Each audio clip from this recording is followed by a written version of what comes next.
What powerful contributions we've had so far in the program.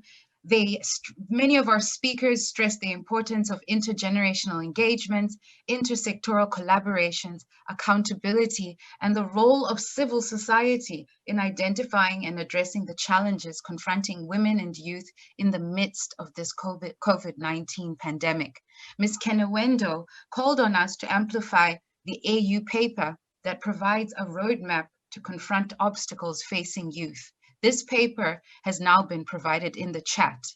One of the biggest challenges coming through the discussions and your contributions online talks to the issue of unemployment. There is a call for reliable data on youth unemployment in Africa and for member states to partner with employment creators to promote the uptake of trained youth. Hope and Fiona in the chat pointed out that not all youth have access to or choose to pursue a university education. How do we create opportunities that are inclusive of these youth? How do youth define themselves and their aspirations? Ms. Ekemini Eyita, please do share the link to the article you also referred to in your presentation via the chat. I think many people want to take up this call where you said less talking and more doing will be critical in order for us to gain more ground in addressing these challenges.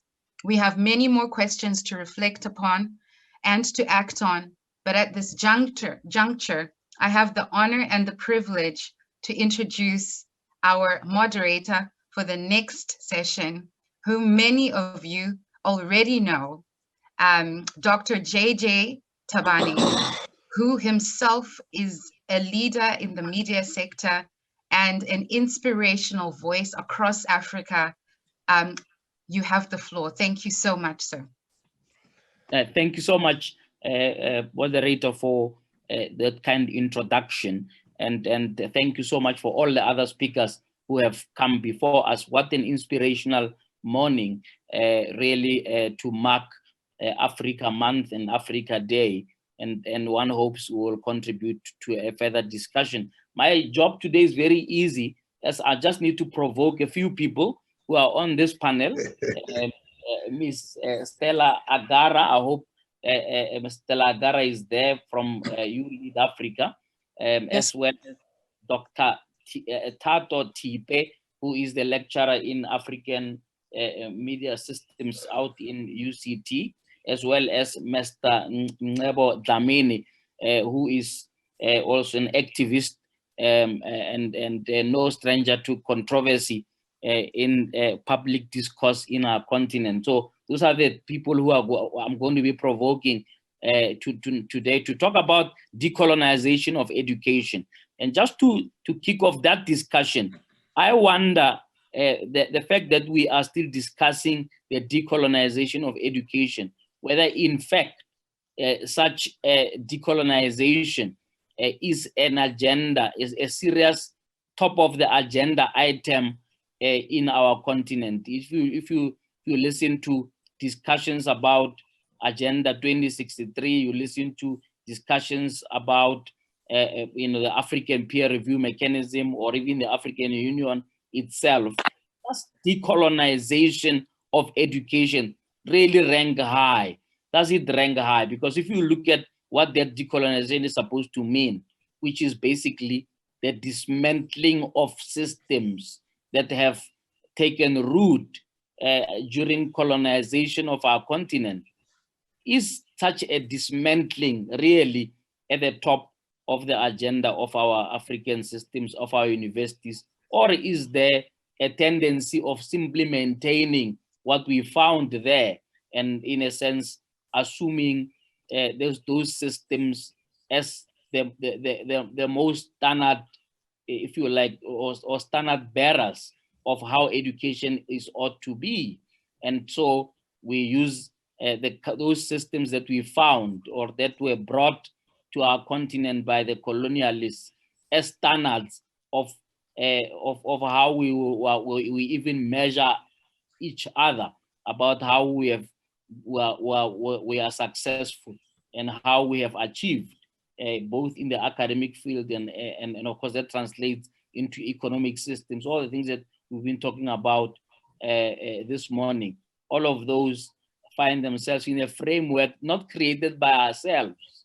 And therefore the question is there an agenda to dismantle those systems or not? And it seems to me, and of course my panelists can agree or disagree, that decolonization is not truly at the top of any agenda.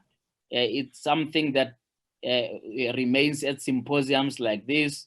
It's something that remains in discourses when there are, protests, like we have always seen in the context of South Africa, where there is a big debate about free education, and then they throw in there, oh, by the way, also decolonize it while you are at it, while you are giving access to it.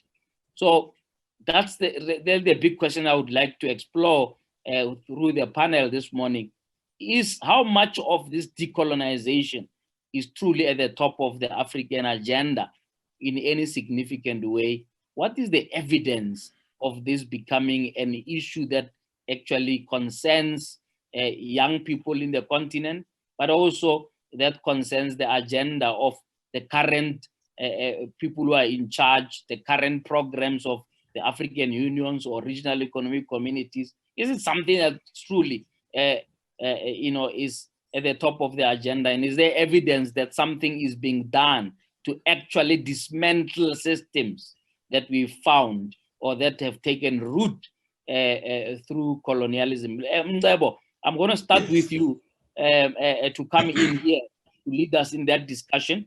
And then I will bring in the other panelists. I would like it to be a more dynamic discussion. So if you can keep a few points together, and then we could bring the other panelists to engage you, I'll appreciate that. Over to you, Mcebo.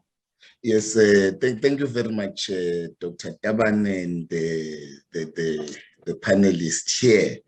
Well, look, we are talking about the most sensitive topic that I feel that it has been ignored by most leaders and speakers here, because we might have all these ideas of an Africa that we want, but have we prepared the mind of our people? Because decolonization seeks to speak to the mind, the attitude, the behavior of the African people. Now, we sit in a space where our thinking is more influenced by European attitudes. So to answer your question simply is to say that the decolonization agenda is nowhere. It is not discussed. It is only for academics to publish their theses, and then they are conferred as doctors, and then it ends there.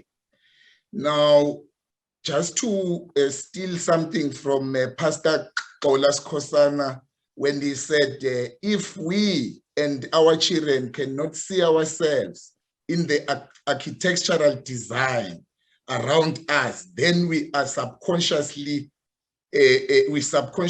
become visitors to the only corner of the world that God has given us. So then there is a problem that we sit with as activists and as leaders in Africa, in that we haven't decolonized ourselves. We are in institutions of higher learning where by their design, they are meant to colonize us yet again. Now, because universities by their nature, they had an intention, they had a purpose why they came. And their purpose was also to maintain a status quo. And the status quo was that of white privilege. And the status quo was that of producing laborers. It was that of producing sophisticated laborers. The education that we swallow has turned us into sophisticated hobos. The education that we swallow has made us to be servants and slaves. It is not producing people who are going to own industry and the means of production. We pride ourselves with being professors, and we don't own anything because the education doesn't equip us to own assets, to own business, to even own the content that we speak about. It is an education that is turning a black man into a white person. It is an education that has made us to mimic Western tendencies. That's the biggest problem that we have. The universities as they stand in Africa where they are, but they are not speaking to African problems. You look at a humanities student, when he is in first year, they are introduced to Weber. They are introduced, now the content, it then says the thinking of a humanities student will revolve around Karl Marx and Weber and others who have the same shade as them. This is the case across all the disciplines.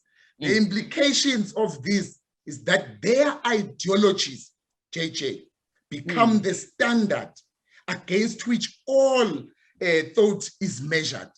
This reduces the ideas and the theories of Black people to footnote status, and sometimes erases Black thought as a form of knowledge. It is therefore that we begin to develop languages and create new vocabularies that will be able to speak about the experience of Black people.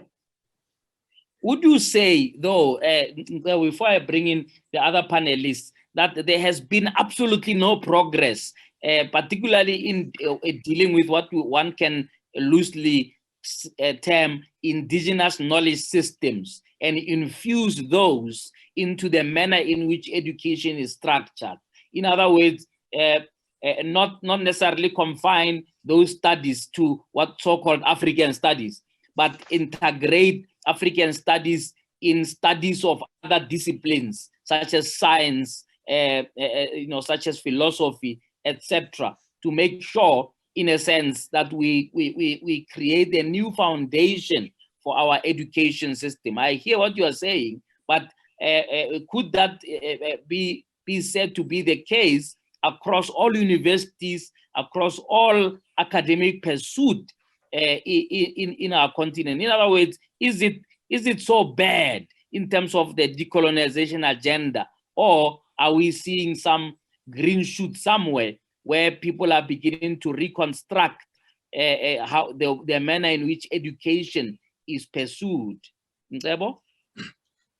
Thank you very much, JJ.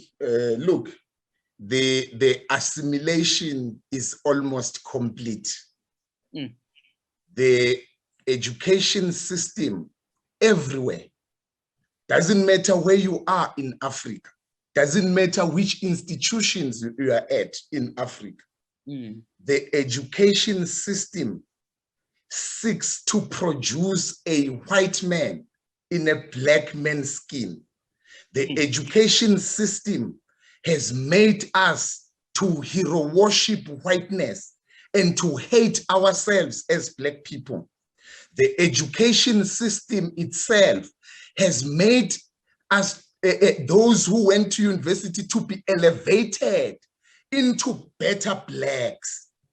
Now, it is not by mistake that the system creates better Blacks, and the Blacks that will see themselves as if they can't relate with those ones who are primitive there. Now, the question is, who are we studying for? If we are studying every day at UCT and everywhere else, who are we studying for? Are we studying for ourselves, or are we studying for our people in the villages? Now, the system then says once you are educated, you can't relate with your people in the deep villages who are suffering from poverty. Now,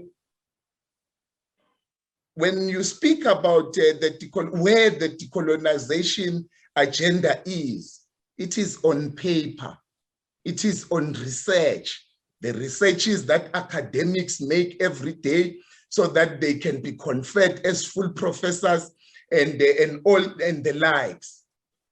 There is no real implementation, there is no real eagerness to deal with these things because we are scared of white people. As Black people, we are scared of white people. In fact, we want to be white. That's why everything that has to do with Blackness, it is declared barbarians. It is declared as demonic. Let us bring it back to COVID as we are dealing with today. Here in Madagascar, they came with a concoction that they said it can assist in dealing with a COVID and it spreading. It was shot down by African leaders, supporting European people and the pharmaceuticals who want to make life and suck our blood dry. The Black academics, they didn't come and say to Madagascar, bring this thing, let us test it, let us research it, because we are scared, because the system, the education that we swallow doesn't create us to be critical thinkers. It creates us to be, you know, this is what the textbook say, Umhlonyana can't cure this thing because it is Black. That's what those are the problems we have. We can talk about young people participating in politics, in economy. Have you prepared the mind of a Black person to deal with business? Have you introduced a Black person to money? Are people, Black people, being taught money? Do we understand how money works? Is money taught at school? Or we are taught to count money for rich people who are white people in design? Those are the problems we have. We produce doctors who are only taught this is an aorta, this is a double circulation, and the human body system doesn't change. You don't create doctors who will go and cure African diseases in the rural areas. People are struggling with Ebola there because our doctors are not equipped for that. They are equipped to cure white diseases, heart attack, diabetics. We cure those things with Imbiza, and you will be insulted once you begin to talk about Imbiza by the educated elite. That's why I have a problem with the kind of education we swallow. Yeah. We are being fed poison by our own who have swallowed the poison, and they are spreading it. Thank you, Mcebo. Thank you for that powerful challenge over there. Dr. Tipe, are you there? Please come in, because I would want you to respond to this, because from the picture that Mcebo is painting, we seem to be in deep trouble when it comes to just the way our education system is structured. It's not structured, you know, to in a sense reflect this so-called Africa that we want. It is more structured to reflect the Africa that was wanted for us by systems that have dominated the landscape, systems that have dominated how education is structured, systems that have left us with a legacy, in a sense, of colonial education across all disciplines, not just the health discipline that Mcebo just referred to, but you know, across scientific disciplines, across many other disciplines. Dr. Tipe, please come in there. What is your own perspective about whether or not we are as behind as Mcebo is talking about in as far as the decolonization agenda is concerned? Dr. Tipe? Thank you very much, and thank you for this platform to have this conversation. It's really a stimulating day that we've had so far. So I'm based in African Studies at UCT, and it's one of those areas that was founded 100 years ago last year at UCT with the expressed intention of training colonial officials, having a training ground in Africa where European settlers could come and gain the training that they needed to run the empire without having to go back to Europe for their training. This was the context in which African studies, before it was named African Studies 100 years ago, was established at UCT. This semester, I convened 2 courses. One course is called African Political Thought, and another course is, it's a second-year course that's part of our African Studies major. And I have another course that's a master's course titled Problematizing the Study of Africa. So this is just to give some demonstration of the idea that has been discussed a lot today, that Africa is in motion. We are reclaiming, we are taking hold, we are asserting our own knowledge systems and our own histories in our education system and in imagining our present and our futures. And so I can speak to where I am based, that we are doing the kind of work that Mcebo was referencing about how to start undoing the work of colonial oppression, of white supremacist training that was at the heart of the conceptualization of universities at their founding in South Africa. And one really amazing thing about the concept of decolonization, and I'm a historian, so I'm going to speak here from a historical perspective, is that decolonization has meant so many different things in so many different moments. We know that African people on the continent, resisted colonialism and imperialism from the moment that they began on the continent. They began theorizing and coming up with ways to imagine freedom, to imagine sovereignty, to imagine what's taking control of their regions, regaining control of their regions would look like. From the first Pan-African Congress in 1900 through to the formation of the Organization of African Unity in 1963, there were so many different articulations through the international dialogues that these conferences presented of what decolonization meant. It was an economic project, a social project, a political project, a cultural project, all at once. And I agree with Mcebo's framing of this project as undoing the work of colonialism. And that's what people have been doing on the continent throughout the 20th century in recorded history. And we know much earlier than that in history that wasn't recorded on paper. So what I think our challenge is today is to say, what does decolonization mean in our context? In the different moments historically that political leaders and cultural leaders expressed ideas of decolonization, whether it be through Pan-Africanism or through other frameworks of dismantling colonial oppression and putting forward African epistemologies, African-rooted ideas of politics and governance and organization of society. This has been expressed in different ways. So I think our challenge right now is to say, as we talk about youth and we talk about rebuilding better after COVID-19, what does decolonization look like for us in this moment and in our coming moments?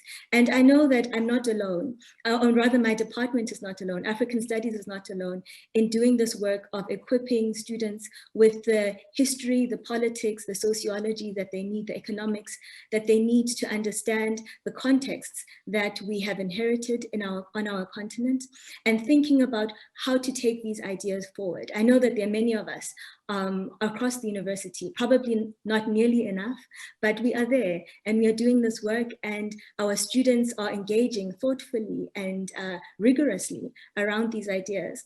So I think that we are in motion, and it's not the time for pessimism. I think when you are in motion, you keep your momentum in line with the goal that you have for the future. Yeah. Doctor, is there a danger, right, of having African studies or therefore even the decolonization agenda marginalized, in a sense, put in a box called African studies?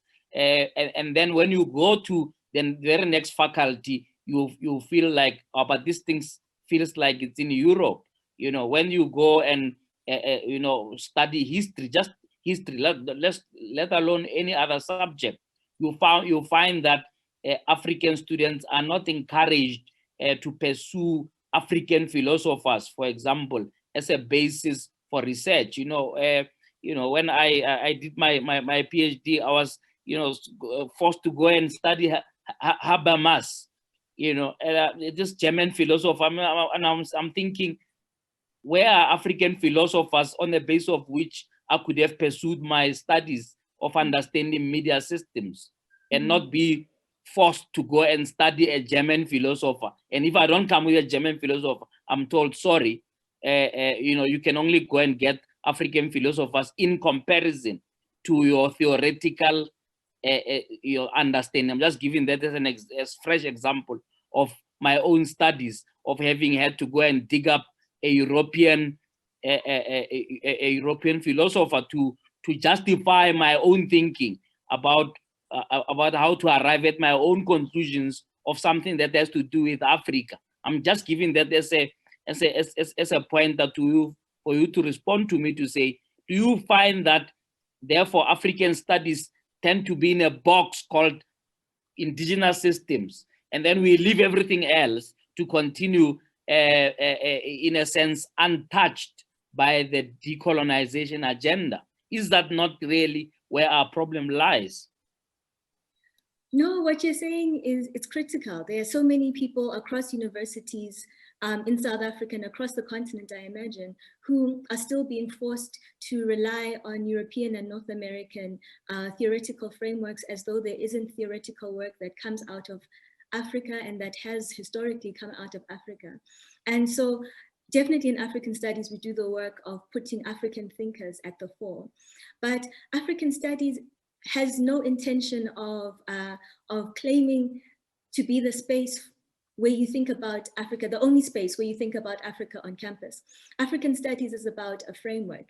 It's about a theoretical and scholarly approach to thinking about Africa. It's an interdisciplinary department that brings together different ways, different disciplines, disciplinary backgrounds in studying and analyzing challenges and experiences on the continent.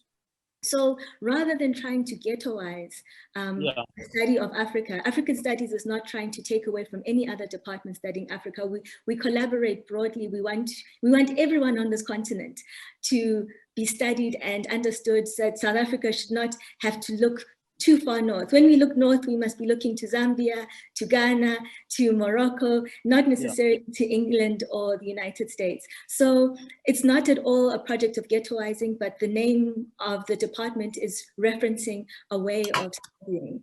And I agree with you that we need to bring our own thinkers to the fore. We know that these thinkers have been here throughout. We've had university trained scholars. In South Africa, we were late to the game. In other parts of the continent, they started even earlier than us, attending universities.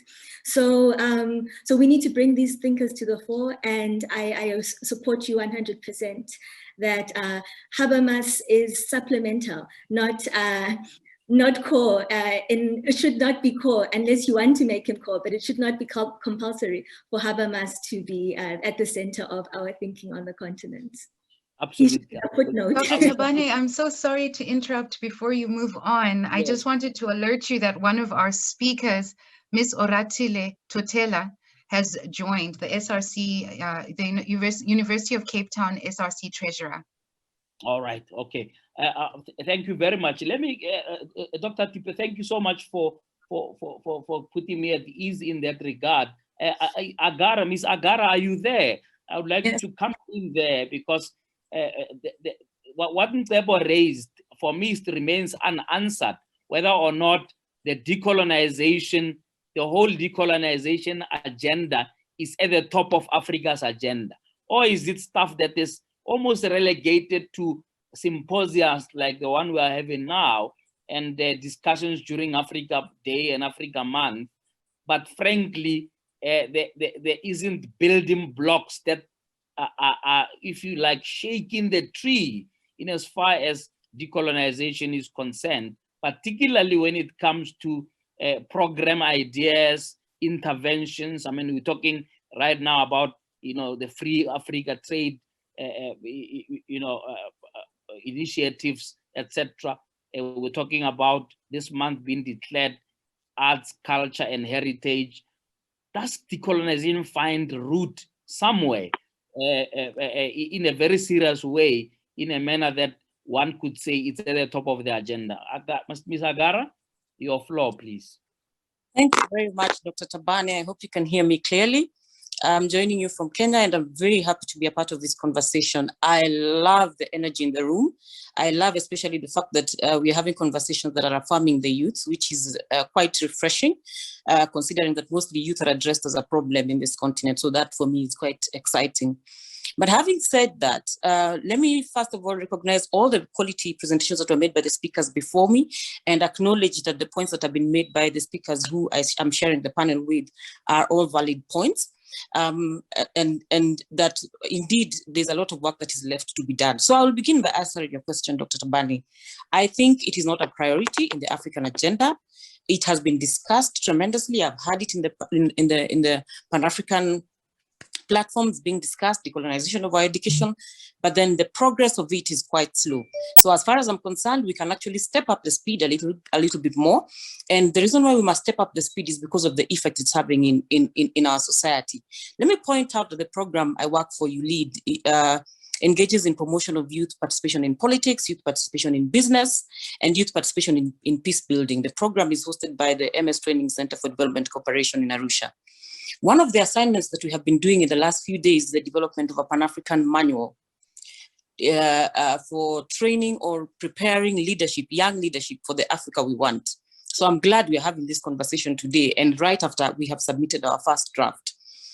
In the consultations we had with the youth in the continent, one of the things that we learned is that the youth are desperate for a connection with the umbilical cord of this continent, that our education system is quickly taking them towards the West and taking them completely away from what is originally African, what was initially revered by Africa. They are saying they want our leadership to be Pan-African, they want our leadership to have the interests of African in mind.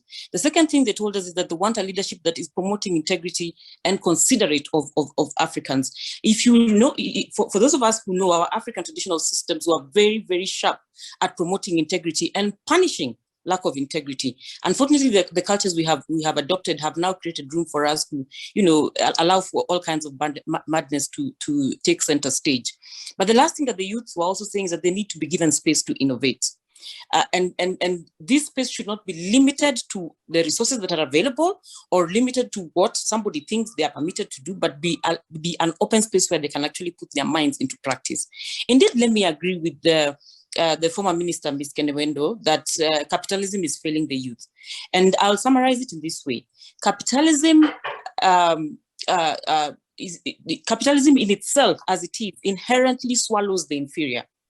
Colonialism subjected us to oppression that eventually left us feeling inferior, knowing that we're inferior, and possibly being inferior in some countries, especially like some of the Francophone countries in this continent that I'm going to mention in this conversation. Now, because we're inferior, it means we're actually not supposed to be existing in a capitalist environment. Africans should not be the first people to promote that kind of an agenda. Our education system should definitely not be an education system that is promoting capitalism, an agenda that is going to swallow us eventually and leave us out of the map of the world. The youth, unfortunately, are inheriting a problem that has already been adapted by our former leaders, as Mcebo said in his conversation. And unfortunately, our education system is doing nothing to equip them. So Dr. Thabane, you said we should provoke, and allow me to just step it up a little. Yeah. How do we ensure that our education delivers dignity? Yeah. How do we ensure that our education delivers homegrown innovation? And I offer by first endorsing everything that Dr. Dlamini said in her speech, because all those will definitely contribute to this. But then in terms of addressing dignity, how do we tell our own stories? Who is telling our stories now? In developing the compendium of resources for the Pan-African Youth Leadership Manual, we found that practically all the quality resources you will find, all the resources you will find speaking about leadership in Africa, speaking about progress in Africa, have been done by the West. If they have not been done by the West, if you find it done by a quality local, a quality citizen of the continent or the citizen of the motherland, then it is funded by the West. where are we investing the budgets or the resources that we set aside for research if we are not giving it to Africans to develop quality content that can be used to educate ourselves, to refer to Dr. Somani? I heard you complaining about your troubles having to study a philosopher from outside, yet we have quality people in the continent. How do we ensure that we are telling our own stories, writing them, documenting them, and ensuring that they are accurate?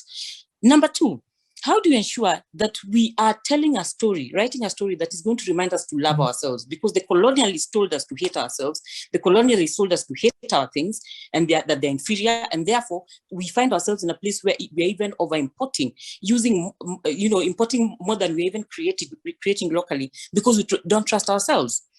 Yeah. How do we prepare an education system and cause our curriculums to get Africans to appreciate our kinky natural hair and not be told by mothers that your straight hair is not, I mean, your curly hair is not beautiful, you need to straighten it? How do we get an education system that is going to bring us back to appreciate ourselves, even be overconfident about ourselves like Americans sometimes are? The next thing I'm going to mention has got to do with an education system that is going to cause us to be personally responsible for choosing what doesn't work for us. Why is it that somebody else comes in to tell you that this leader is not good for you, or tell you that this culture is not good for you and you need to drop it, tell you that you should not be taking the constitution from Madagascar because it is not quality? Why are we allowing that knowledge to come from outside, yet we have brains to think and we are also intelligent? Number two that I'm going to talk about on dignity is enabling young people, an education system that enables young people to understand conflict in Africa, understand exactly what perpetrates conflict in Africa. Tell the youth the truth about external influences and interests in our conflicts. Tell the youth the truth about why a country as rich as the Congo, sitting on 31 trillion worth of minerals, is unable to fund an election. Tell the youth the truth about who is enjoying that money when Congo cannot fund an election. I am a tax justice activist, and I cannot end this conversation without talking about telling the youth the truth about the fact that Francophone countries in this continent are still paying colonial tax to the French. And if a leader comes up who is going to challenge it, they actually face their death. They are risking their life being taken away from them. Tell the youth the truth about the struggle that even ECOWAS as a region is facing in trying to create a regional currency that will save the Francophones because the French are holding onto that currency. Tell the youth the truth about, why we lose $3 for every dollar that we earn in the form of aid. We lose 3. Tell the youth the truth that if we were not losing those $3, Africa would be a donor, not a borrower from the people who have been lending from us. An education system that would enable young people to understand this continent intrinsically and prepare a leadership that will cause us to challenge those problems, not to address the problems of whether or not we have computers and how many young people can type a document fast, but ensuring that even that technology, as we bring it in, how is it complementing what we're doing here? The number 2 that I mentioned is innovation. Innovation for me is about, 1, producing more. And producing more is making sure that the raw material that we have so richly is actually produced, and we add value to it in the continent and sell it out. That we stop selling coltan to China to make cell phones and come back and sell it to us at $1,000 when we could make the phones here and be the ones distributing to the rest of the continent.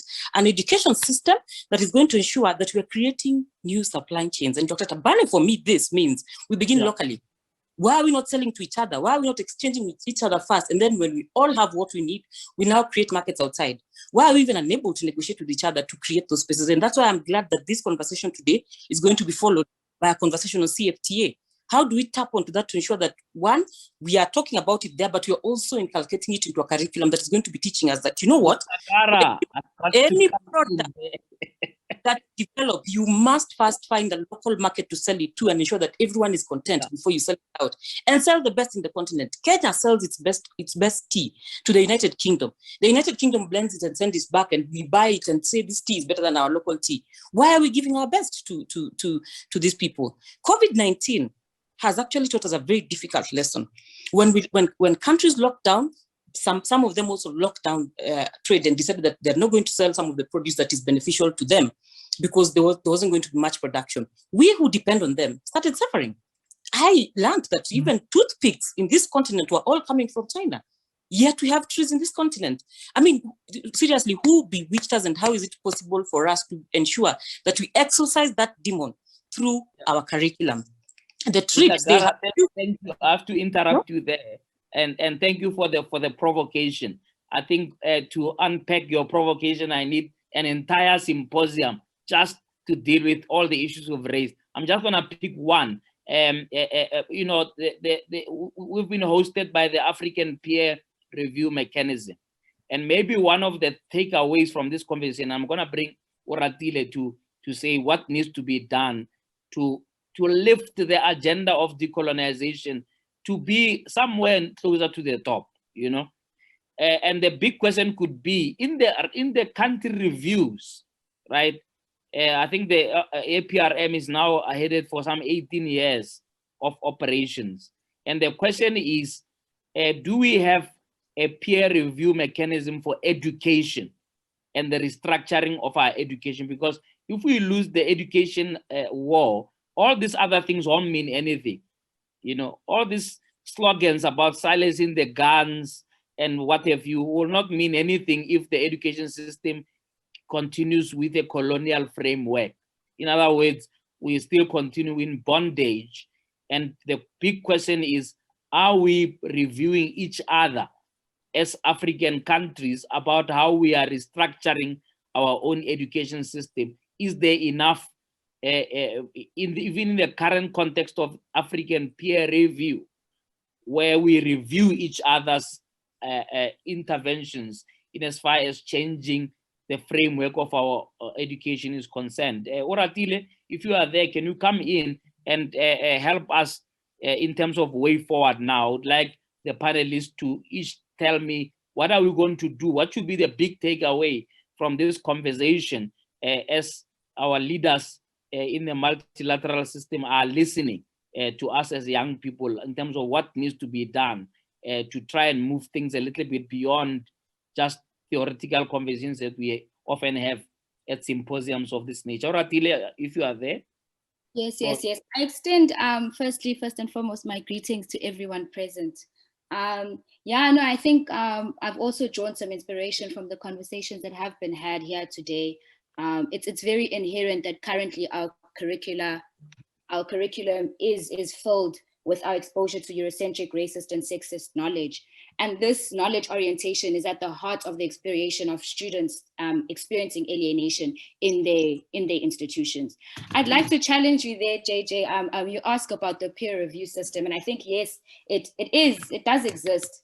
We do, at the level at which scholars are writing their different theses and their different documents and unpacking this theory of decolonization of the African education. We do peer review, but the peer review itself is not enough, because that's what extends us and allows us to remain in this constant cycle of theorizing, decolonizing education and not actually implementing it in the institutions at which we are in now. I mean, if we look at, for example, South African law education, it is taught in their education inherently that it's currently sitting at a Western ideological point of view. But we then never ever go and significantly require our students to criticize and move beyond that colonial conception. We look at simple legal concepts such as the right to life. In Western conceptions, we interrogate that right to life at the very beginning, seeing the beginning as birth. But when you look at African culture, we realize the Untitled Chapter, that its life is not only just the right to life and the beginning at birth, but it consists of those that are not yet born, the living and the living dead. These legal educations center their conceptions of life in pedagogy drastically changes many ways students and subsequently legal practitioners will engage with law in the field. And I think a clear disjuncture with our experiences in institutions this day is the hierarchical space where a lecturer stands in front of our students, delivers speeches in the form of a lecture. These lectures are then followed with a series of assessments, tests, exams, and tutorials. And that is then where students and scholars in general are able to put their contribution forward, which is then marked and said whether this is right or wrong. But that framework doesn't engage with the different cultural ways of knowing and being. It doesn't engage the forms of art and the oral assessments that African culture has centered in their traditional ways of learning. And I think I take it from teaching philosophy, Luis Cordero Rodriguez, who unpacks the different ways of achieving epistemological access that will sort of change that diversity from the Western conception of teaching. He speaks about then the fact that our education today should include more oral assessments, as African culture does center that in their tradition and their thinking. And I think, man, this Western curricula really does alienate students in their institutions. It emanates, when your education emanates from outside its indigenous region, it contributes then to producing graduates that are ill-equipped to serve their society, which then goes back to what Professor Minani was talking about, saying that we need to then come in and contribute in society. However, how do we contribute to the society when, JJ, as you were saying as well, you've written your scholar contribution there on Professor Hamsas. Yeah. How do we then take that knowledge that we are learning to contribute and get marked in institutions to then come back and give back to our societies? We don't have that opportunity to sort of attend our universities and equip ourselves equally to understand the African context and give back and source the problem in which our societies that we live in today are at. Yeah, no, thank you. Oratile, thank you so much for that contribution. I mean, it's truly inspiring. You're putting some of us to shame. I mean, when we were at university at your age, I wouldn't have articulated stuff you're talking about. I wouldn't know half of the things you are saying over there. The big issue remains the universality of education as opposed to the decolonization of it. In other words, how do we ensure that there is a balance between saying to overall society that let us root our education in our continent, but at the same time understand that there is a broader world out there that is universal, and that we are also supposed to learn from what is happening in other continents. So I think that's also another challenge of how do we strike that balance. What has happened now is that we have been made to believe that European systems and theories are more important. So in order for me to understand African media systems, I had to go and learn what the German philosopher had to say. What has got to do with me? I have to ask. But at the same time, I need to be able to say, is African media system so unique that it cannot be compared to what's happening in Asia, what's happening in Latin America? Of course not. So it's a question of ensuring that the departure point must be our own indigenous systems not being as inferior, but our own indigenous systems as being competitive to also be able to take on the world. So I think that decolonization mustn't fool us from thinking that means that all that matters is African systems. What matters is African systems, but in a context of understanding the broader world, so that we are able to compete in the broader world. So thank you to everybody who has contributed. I want you to now give me your parting shots. I'm gonna go back to you, Mcebo. You have provoked the discussion at the beginning, and I think everybody has managed to respond one way or another. And I don't think anybody can ever respond fully to you saying that our education system is trying to turn us into white people. I mean, nobody can respond to it. We need an entire generation to start responding to that. But what can be done in the short term, right? I've raised an issue that says the African peer review mechanism, as far as I know, and I'm not an expert in that regard, the African peer review mechanism hasn't made a big deal of the fact that we haven't changed our education system as part of reviewing whether or not we are making progress in the continent. And if I'm wrong, please do tell me, but I don't think we've made a big deal of it.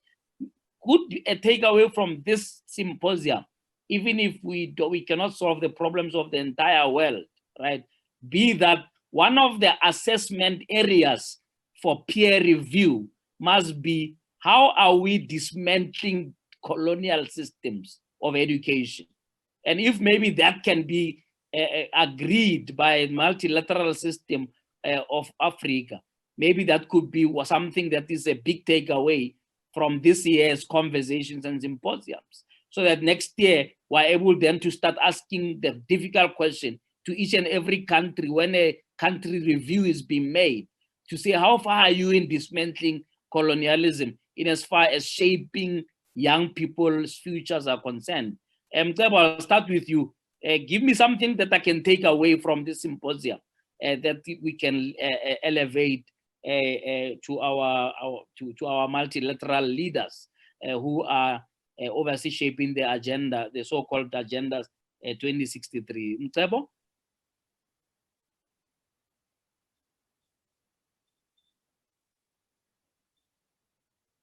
Mcebo, you got the floor.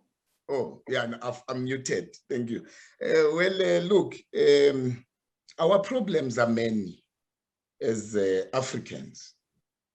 Now, our biggest problem also is regionalism, ethnicity.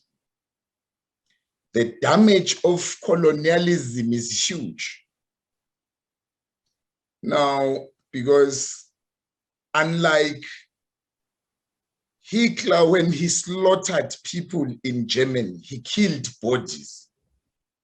When the colonial settlers came to Africa, they killed the mind, which then says that the oppression has a way of repeating itself. It is transferred from generation to generation because they killed the mind. As the mind of Black people. We hate ourselves. As we are talking now, Black truck drivers are slaughtering Black truck drivers, and white people are laughing. The white people owns the trucks. The Black people are selling their labor for nothing, and they are slaughtering each other. You are saying that Stella was saying, no, let's sell to each other. I agree. But how? Because we hate ourselves. We can't even allow a truck to pass Swaziland to Durban. I'm Swazi. I was hurt when I saw Zulu people slaughtering my people there. I'm wounded. And that's the pain that all Africans are carrying everywhere. Somalia, Ethiopia, and South Africa soon will be isolated by its African brothers. And SADC is quiet as a region. We lack leadership in Africa because the leaders that we have been imposed to us and elevated by white people to push interest of white people. Stella says the French-speaking African countries still pay tax to France.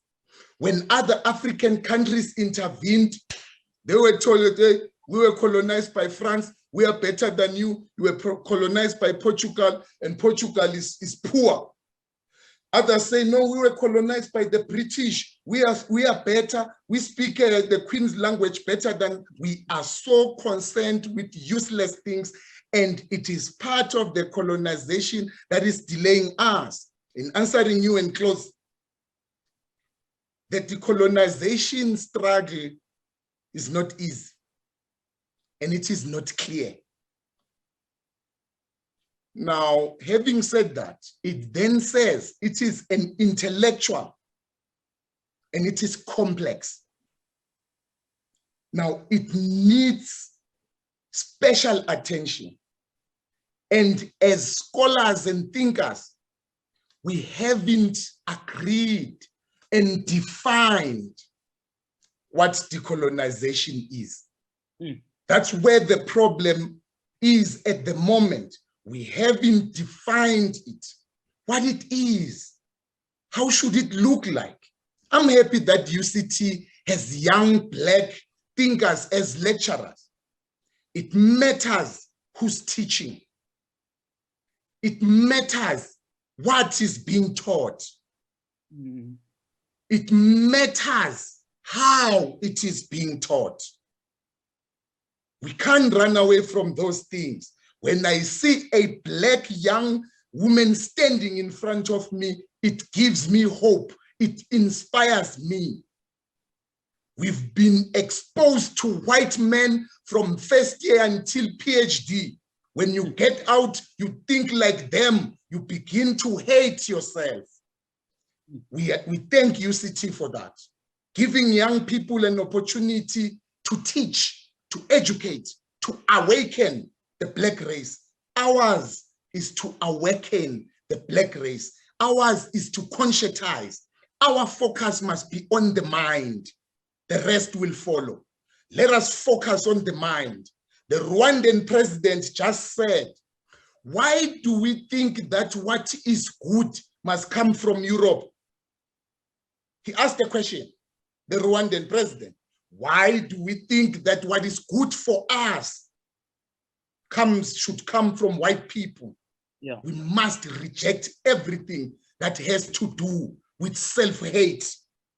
We will study their education and use it. I said, who are we studying for? When I started, are we studying for ourselves to talk to each other as intellectuals? Or are we studying for our people as lalini nasemachochombeni? Can they relate to us? If you go to Kofimvaba and Lusigisigi, can they relate to you in Matebeleland? Or you are now a better Black? Those are the problems. Ours is service to Africa. Ours is for the masses of our people. Probably we must go back to farming and keeping livestock and barter trading to each other, because we don't understand money, but we understand bartering. I give you 5 goats, you give me a cow. I give you a bag of milli meals, you give me a bag of beans. We survive as Africans, we move forward. Thank you very much. Thank you, Mcebo. Thank you very much. Always provocative as usual. Thank you so much for giving us some food for thought there. Dr. Tipe, your parting shot, please.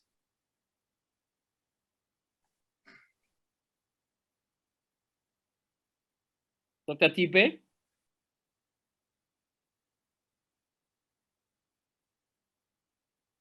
Thank you so much. I was struggling with the mute there. I completely agree. Our work is service to Africa. And this idea of decolonization, like I said earlier, it's not a new idea, it's an old one. And I think when we talk about where we are today, we have to acknowledge that the harm of colonialism didn't end when African states gained independence. European powers were explicit in their sabotage of new African states and continue to, in many ways, sabotage African success. When Guinea was the first Francophone country to reject French, to gain independence from France, the French literally tore electrical cables out of the walls and made sure there was no infrastructure for the new independent state to inherit. We see today with our vaccine inequality that a lot of this, we have struggles in our own contexts, but we are also battling the continued sabotage by other parts of the world as well, who continue to benefit from African vulnerability and subordination. So we have a complex set of challenges that we have to face here, but I think in line with this theme of this panel, that education is at the center of what we can do going forward. The idea that training a next generation of African thinkers and members of society who understand the contexts that they are living in, who understand their history, who understand the philosophy. Like Oratile was saying, that African philosophies need to be incorporated within our education system. These are parts of the education system that are slowly being brought into university curriculum, but very slowly. We still have a very long way to go. We are still facing an uphill battle here, but it's processes that are starting.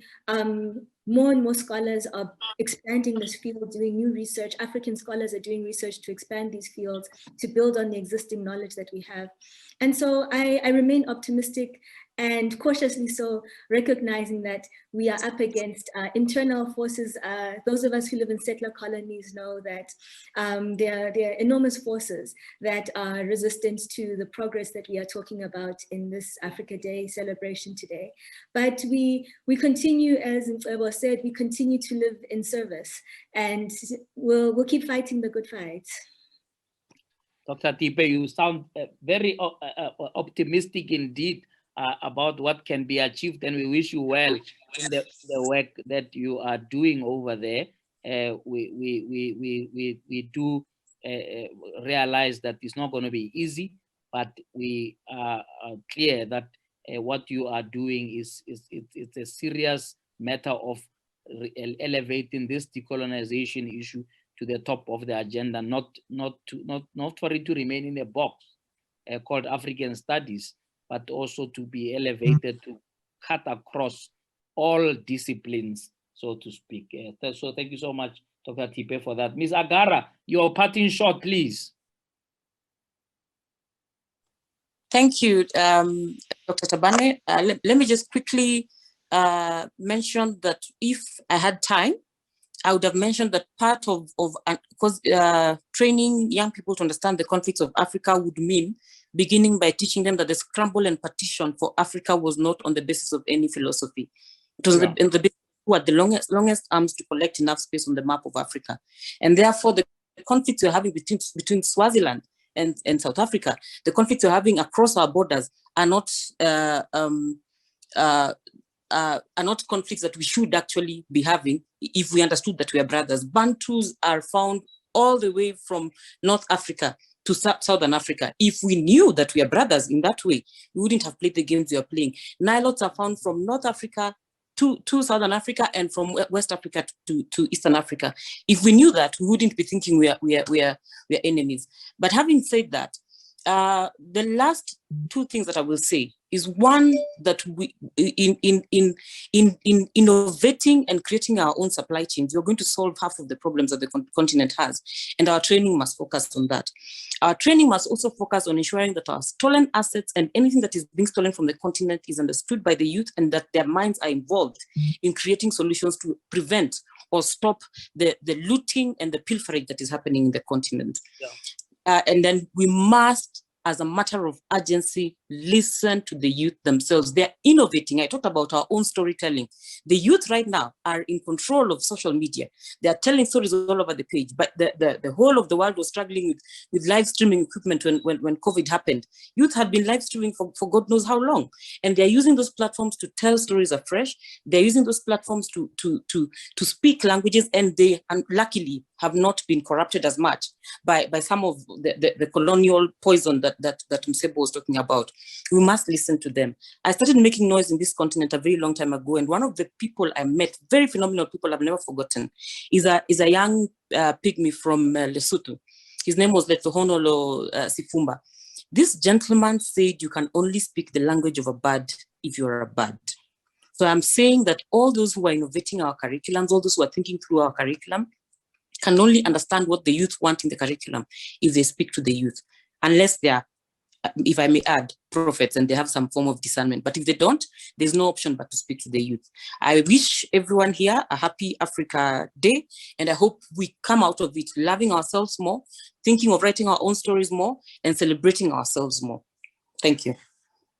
Zagara, thank you so much. That was really fantastic, and I really wish to engage with you further on some of the many issues that you raised. As I said, it requires an entire symposium to respond to a range of things that you have raised. So thank you so much. But I think a big takeaway from what you're saying is this whole issue of telling our African stories is that's the correct starting point, so to speak, because we allow other people to tell our stories, other people to come and shape what we teach our children, to come and shape, all sorts of issues that have to do with liberating the mind. So thank you so much for raising those issues. Oratile, you got the last word.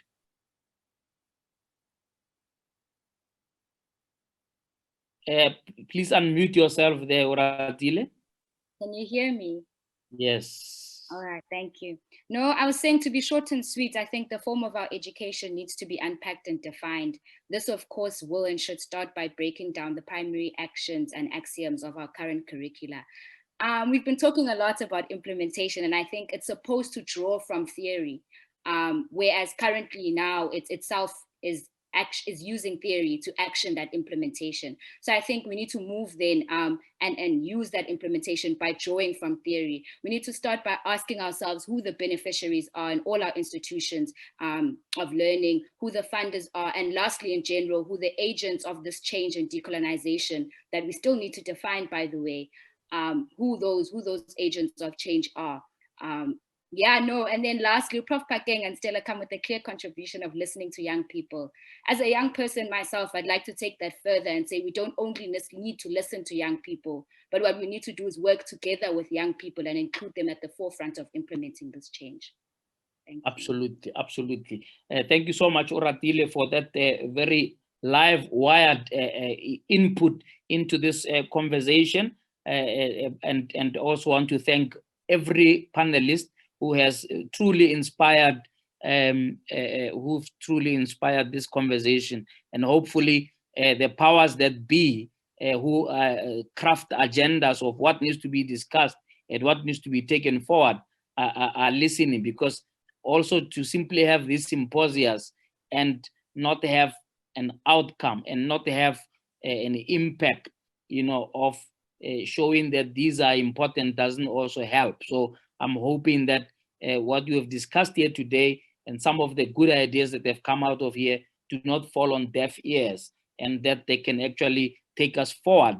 Because at the end of the day, none of these things will mean anything if it doesn't start to improve the lives of our people. And that's why I would like to take this time to recognize Wamkele Meme, who is the General Secretary of the new free trade agreement. I think that's going to be our next discussion that will also just begin to put some meaning into our conversations about decolonization, about freeing the mind. We freeing the mind for what purpose? Then we should free the mind for the purpose of being able to free humanity, so that people are able to exercise their freedoms, to be able to live up to our best selves in ensuring that we can enjoy being part of this beautiful continent. So thank you very much to everybody who has participated. If I may now hand back to the chief moderator as I round off this session. Thank you so much for everyone who has participated in this particular session. Dr. JJ, thank you so much for moderating this session. In the language of young people, say this conversation was lit. The presentation given by all the panelists touched on very pertinent issues that young people as well are facing right now in terms of decolonizing the African education system. I can 100% tell you that our forefathers and mothers are very proud that we are confronting white supremacy. We are getting rid of neocolonialism. Fela Kuti says, teacher, don't teach me nonsense. Already we are pinpointing issues of having colonized intellectuals also teaching in spaces where Africans are getting education. We should deal with that. But like you said, Dr. JJ, we cannot sort of exhaust this conversation within the 40 minutes we have on this symposium.